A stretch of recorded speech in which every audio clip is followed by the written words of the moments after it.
Krugman Failure, Not Market Failure by Thomas E. Woods, Jr. So the New York Times Paul Krugman called a housing bubble, or so he tells us. I could have called a housing bubble too if, like Krugman, I advocated the very policy that led to it. Yesterday, for instance, I predicted that the Pepsi I put in the refrigerator would be cold when I took it out at night. Yeah, I'm pretty good at this. These days, it's not particularly controversial to argue that artificially low interest rates, fostered by the Federal Reserve System since 2001, gave rise to the housing bubble and set the economy on an unsustainable path. And guess who was clamoring for those low interest rates around 2001? Here's Krugman in a German interview. Quote, "During phases of weak growth, there are always those who say the lower interest rates will not help. They overlook the fact that low interest rates act through several channels. For instance, more housing is built, which expands the building sector.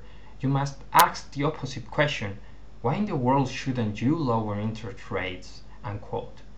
Why not, indeed? Why not lower the price of milk to 1 penny too? What undesirable consequences could there possibly be? Here he is in October 2001.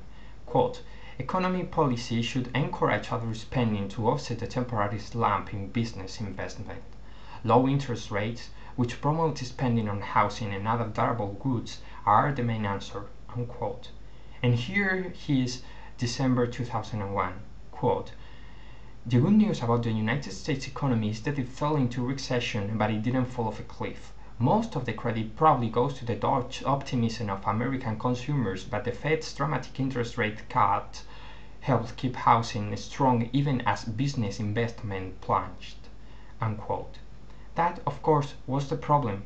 By keeping housing strong instead of allowing the economy to correct itself, the Fed encouraged people to continue along an unsustainable path, thereby making the eventual and inevitable bust all the more severe when it finally arrived.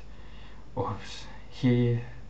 Meanwhile, my publisher tells me that the New York Times has refused to review Meltdown, my free market look at the economic crisis that spent 10 weeks on that paper's bestseller list earlier this year. The paper does want you to read Paul Krugman, but does not want you to acquaint you with a radical alternative to the conventional wisdom that sticks a finger in the eyes of the alleged experts in whom we are expected to place our confidence. I'm sure you are as shocked as I am. The right wing has its share of problems too. Richard Posner's new book, A Failure of Capitalism, blames capitalism for problems even he admits were partly caused by the Fed. But the Fed, you see, is part of the capitalist structure. Oh. Then we have Bruce Bartlett's forthcoming book, The New American Economy, The Failure of Reaganomics and a New Way Forward. Bartlett, a former advisor of Ronald Reagan, has apparently summoned his courage to write exactly what the establishment wants to hear. The flap copy tells us, quote, "As a domestic policy advisor to Ronald Reagan, Bruce Bartlett was one of the originators of Reaganomics, the supply-side economic theory that conservatives have clung to for decades. In The New American Economy, Bartlett goes back to the economic roots that made him Impostor a bestseller and abandons the conservative dogma in favor of a policy strongly based on what's worked in the past. Marshalling compelling history and economics, he explains how economics theory that might be perfectly valid at one moment in time under one set of circumstances tend to lose validity over time because they are misapplied under different circumstances. Bartlett makes a compelling, historically based case for large tax increases, once anathema to him and his economic allies. In The New American Economy, Bartlett seeks to clarify a compelling way forward for the American economy." Unquote. Well, that's just super. Thomas Sowell has a disappointing book called The Housing Boom and Bust.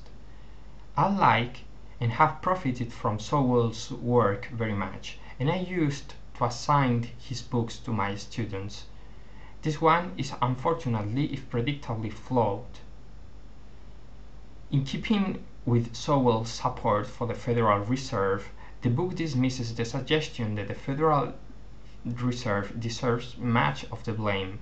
To the contrary, Sowell describes former Fed Chairman Alan Greenspan as the best known public figure to issue warnings on the housing boom, speaking about the Fed's very gradual policy of rising interest rates beginning in 2004. Sowell tells us bluntly that, quote, unusually low interest rates had been used earlier by the Federal Reserve in order to maintain credit spending in the economy at large, at a time when the economy seemed about to decline otherwise, unquote. Krugman couldn't have said it better. Next week, Dick Morris' book on the economy will be released.